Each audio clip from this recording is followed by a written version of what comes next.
So I'm going to start with you, General Malik. The world knows that you won us the Kargil War. You've been, you've gone on to author two books. You have had an illustrious career. But what many people may not know of, that you're also a soccer fan. And you were there at the World Cup watching the Japan-Croatia match, right? So I'm going to first ask you, how was the Josh there, and how much did you enjoy your soccer, and who do you think is going to win this? Thank you, Nakul. Firstly, I must correct you. You said that I won the Kargil War. I didn't win the Kargil War. The three services together, they won the Kargil War. And particularly our boys who were on the front line, whether they were in the air, they were on the land, or on the seas. Coming to soccer, yes, I'm fond of that game. I played myself during my training days and even in the battalion. I really do not want to predict at the moment who is going to win. But the match that you referred to, Croatia, between Croatia and Japan, having seen Croatia in the finals of the last World Cup, where they lost, unfortunately, I felt very sorry for them then. And this time again, I felt sorry for the loser, Japan. So that was my take as far as the losers are concerned. The losers who won my heart in the last World Cup, and the loser who won my heart again when they lost to the losing soccer team of the World Cup, last World Cup. So wonderful to hear that. Do we have soccer fans in the house? Who's winning the finals?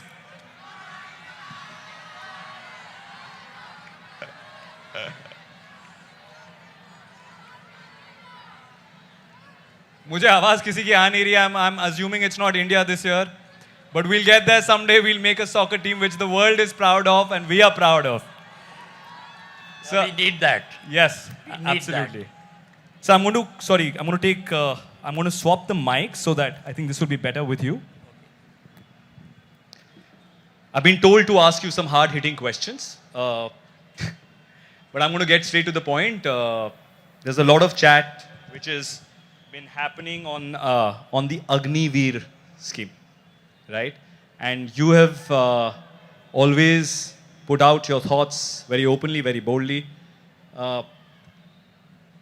What is your opinion of the Agniveer scheme? And right now, are we facing a shortage of human resources, manpower in the defense?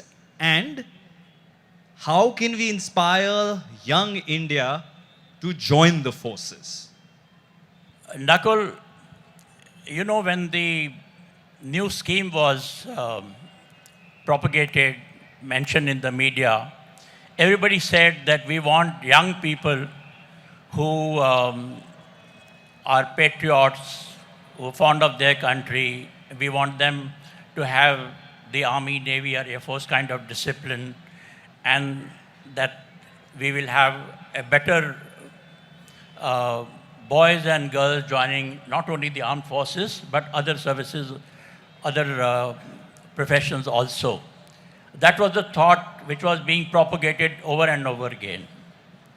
But let me confess or say my thought. It is not that reason.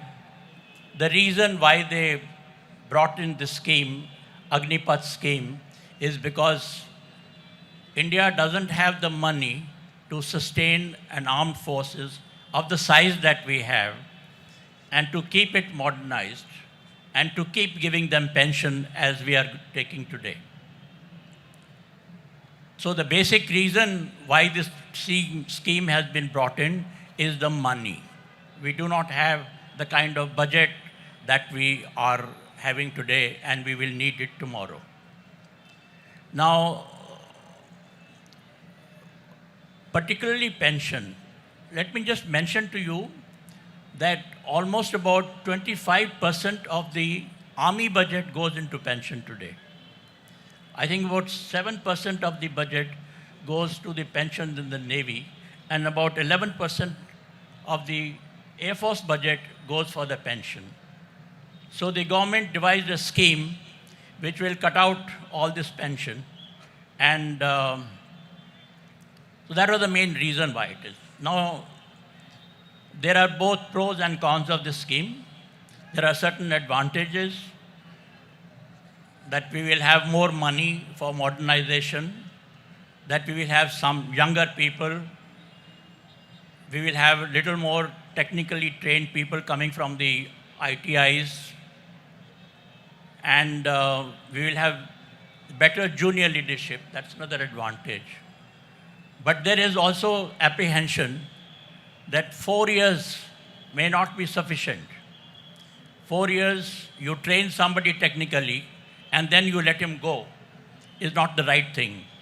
Whether you will be able to train them or you will not be able to retain them, both are worries. The second aspect, which is very, very important from the human resource point of view, which is really the spirit of the army. And that is, are 4 years sufficient for people to have that spirit of Naam Namak Nishan, as we call it, to follow the kind of tradition that we have, to follow the kind of ethos that we have in the armed forces, particularly in the army, and to follow the regimental spirit that we have, which is so essential to win a war. Now, whether 4 years are sufficient for that or not, because when these boys, they reach the 4th year, by that time 75% will start thinking that I have to go. Only 25% are going to be retained, and 75% will start thinking, what am I going to do next? So with that kind of thought, will we have the kind of dedicated soldiers that we have today? I think that is the biggest apprehension that people have in their mind. So I just leave it at that. There are both advantages, but there are also a lot of apprehensions. My own view is that the government has now devised this scheme. The armed forces have been asked to follow it, which they are doing, and I'm sure they will try their level best. But I believe that after 3 or 4 years, we must review this scheme and see what are the advantages, how we can correct it if there are corrections required. Thank you, sir. Thank you. Thank you for illuminating us with your thoughts. I'm going to now hand the baton to Air Chief Marshal P.V. Naik. Sir, in your service, the Indian Air Force, you helped India liberate Bangladesh. But today, you advise young Indians, 16 से 21 साल के जो बच्चे हैं, मुझे और Cyrus को छोड़ के हम थोड़े बड़े, ऋषभ भी थोड़ा बड़ा है, और बाकी सब ये जो हमारी जनता है, हमारी जो यंग इंडिया है, जो पीछे है, आपकी आवाज सुन सकते हैं? मुझे नहीं आ रही. How's the जोश? हम लोग अक्सर कहते हैं कि हमारा जो बॉलीवुड है ना, वो वेस्ट से बोरो करता है, पर मुझे लगता है हम लोग भी बॉलीवुड से बोरो करते हैं. So how's the जोश works always, right? How's the जोश? Well done. सर, मैं आपसे पूछना चाहूंगा कि आप के क्या ड्रीम्स और होप्स हैं इन बच्चों से, जो हमारा कल है, हमारा आज है, and how can we inspire them to develop this sense of patriotism, to want to join the defense, to want to serve the country. आप मुझे कुछ बताना चाहेंगे उस बारे में?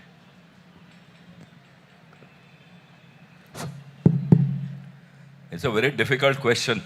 Many people have thought over it. You have to have the desire in you.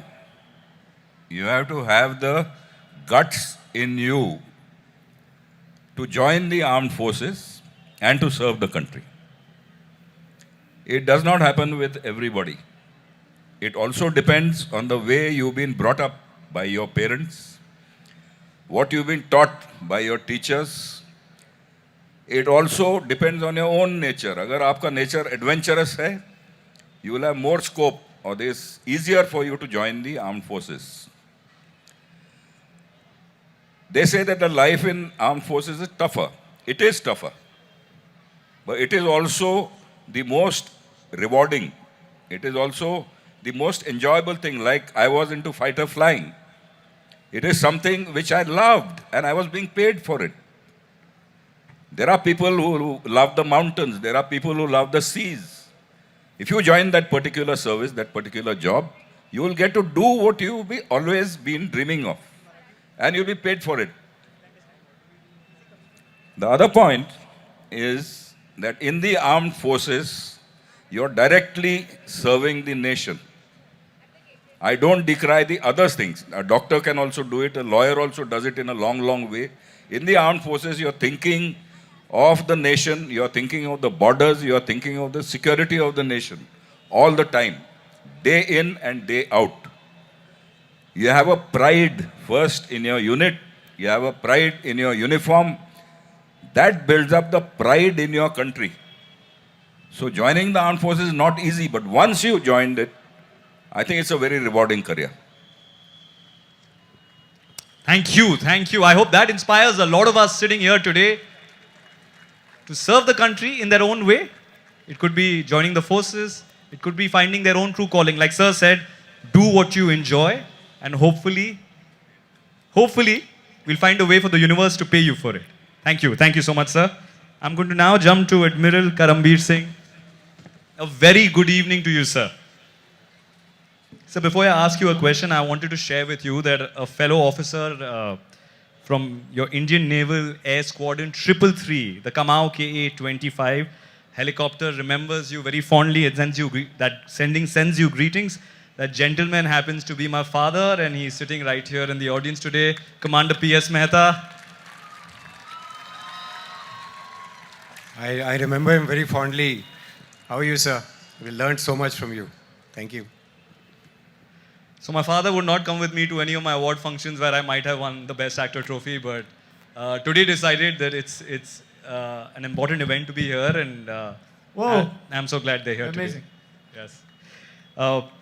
Sir, I'd like to ask you one life lesson that you've learned in the armed forces. And I'm sure there are many, because over the years I've heard many from him. One life lesson you've learned in the armed forces which you'd like to share with all the young minds here today. Thank you so much. First of all, it's a great privilege, and the kind of respect that you've given us, it's really heartwarming. We don't really deserve so much, but it's always been like this. The citizens of India have always given us so much of respect, and that inspires us actually. People are talking about inspiration. You get inspiration every day of your life. When you're a junior, when you are middle-aged, or when you get older like me. As regards your point about what are the life lessons that we learned, that, we spent all our life in the service. I joined when I was 16 and a half, and I retired when I was 62 years. So there's lots to learn. But I think one thing that I learned really was the importance of teamwork. For us, and that requires a bit of an attitude change. And that means you need to have, or you need to work for something, or which is larger than your own self-interest. If you have that in you, or if you develop that in yourself, then teamwork comes much easier, and it has tremendous rewards. In NDA, we were told service before self. And it was not just a motto. We were actually pushed through the grind. We were made to, let that thing had to seep into your blood by, if in a group, if one person didn't do well or did a mischief, the entire lot was punished. So that brought in cohesion, and you knew that the chain is as strong as the weakest link. So that part was imbibed in us. In the IMA, though I didn't go there, but the Chetwood motto subordinates the self to the country and to the service that you work for. So I think this is what was taught to us. And then when we went to the sea, as a Navy man, we realized that the challenges in front of you, in the terms of when you are in a rough sea, you're getting tossed around like a straw, you realize that you are just a small person, and it's the entire team that makes any thing successful. You saw the zero gravity. If they didn't trust each other, they would never have been able to do what they did. So that's the power of team, and it doesn't come easy. Being part of a team is easier said than done. You actually have to sit down. You have to build a team. You got to train the team. You got to inspire the team. Each person has to be told that his work is important, and only then can you really have a team. And finally, when you say, hum honge kamyab, it is hum. It is not मैं. Thank you. So well put, sir. I think that's exactly what all of us believe at Ayman. जब हम साथ में आता है, तब ये देश एक देश बनता है. So thank you so much for sharing. मैं एक सवाल आप तीनों से पूछना चाहूँगा. आप तीनों ने जब I think services join की थी, did anyone of you already desire or wanted to become what you eventually did? And if not, at what point did you realize that now I have to rise above myself to take care of, the entire army or the navy or the air force? Did this happen naturally to you? और ये मैं थोड़ा सा personal question पूछ रहा हूँ क्योंकि I want to know because when you start, you have a slightly different attitude towards life and work in general. But where you end, in terms of your professional career, did you pick up something on the way? Did an incident happen which changed something in your mind, in your heart? And then you went on to serve the country the way you did. So any one of you would like to first pick up the mic and answer that? Yeah, I think I'd like to confess that when I was a cadet in NDA, I saw the reviewing officer, that is the chief guest who comes to review the passing out parade, come in a beautiful buggy. And it was always my ambition to get into that buggy. I didn't know what a chief was or nothing like that. Thereafter, when I became an officer, every promotion was a risky proposition. So nobody thought of becoming a chief. It just automatically happened. As you kept growing up, your responsibilities increased, your sphere of influence increased, and one day you just became chief. That, at least in my case. So wonderful and so honest. Mukul, Karambir just now mentioned about IMA. I think the first thing which was dinned into my mind when I was a cadet in IMA was this Chetwood motto, which said that the country comes first, always and every time. Your colleagues, your subordinate come next. You have to look after their welfare. And your own need comes last, always and every time. So with that kind of a thought, you join a unit, and then you start working on the small teams that we had to handle in the beginning, whether it was a platoon or a company, and slowly it became a battalion, like that carried on. But that spirit which I mentioned to you, that remained with me till the end. Even in my chief's office, I had this credo written in front of me all the time. I have always believed in working for the next mission that I have got. I have never thought beyond that. The effort has been to make sure that I succeed in the mission that is given to me immediately. And the missions were different, whether it was a battalion or a brigade or a division or a corps. So those missions became very important for me. And frankly, I did not think that I'll become a chief till I was very, very close to it. And even then, I felt, okay, my work will say 70%, 30% will still be my luck if there is one or not. So with that kind of, that is how I progressed in my career. And of course, as I said, that the work done by my colleagues and also my luck and the hard work that I tried to put in for every mission, probably that helped me to go up. So wonderful, so wonderful. Thank you for sharing, sir. I think my seniors have already said everything that is to be said. But all I just want to say is that sometimes, I mean, you must believe this, that success comes to those who are working too hard to not think of success. So, you know, it comes as a result of your hard work and your dedication, not because you are thinking of success. And this is something that I found. Whenever I got a job, I tried to do my best. Every promotion, I was surprised, and more than that, my father was surprised. So he used to always ask me, how have you got promoted? You managed to pull wool over a lot of people's eyes. So, but it just happened that we moved ahead. But this is, I mean, it's too early for the young people. But I found that personal ambition is not, I mean, it's good up to a point, but it should not become the overarching thing in your life. And if that becomes the overarching thing in your life, you tend to give the institution that you're serving or the job that you're doing a buy, and always give priority to your own personal ambition. So please try and avoid personal ambition. Up to a point, it's okay. But beyond that, work hard and success will certainly follow. Thank you. Wonderful. Wonderful. I'm going to try to summarize that. Personal ambition is not everything. You know, team is everything. You work hard and you'll get there. Sir laid a lot of emphasis on the next mission and the next mission, and just work at it and it'll take you somewhere. And Sir spoke about the red buggy, but I know he really spoke about enjoying the process. So thank you so much. Those are wonderful, wonderful inputs, which all of us take back today, including me. मुझे ऋषभ ने कहा था कि सिर्फ संजीदा सवाल पूछना, मतलब don't say anything out of line, because I come from the arts and entertainment. Sometimes कभी कभी हो जाता है. बट सर मुझे सच में पूछना है, कोई हॉबी तो रही होगी इतने सारे साल. आप जब आर्मी में थे, एयरफोर्स में थे, नेवी में, किसी को गाने का शौक था या गाने का शौक था या गाने का शौक था, गाना सुनने का शौक था. Baman sir just regaled us with his wonderful voice, but anything else?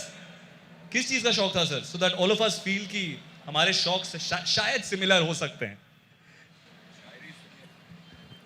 शायरी सुनने का शौक, गजल सुनने का शौक. सुनाते भी हैं आप?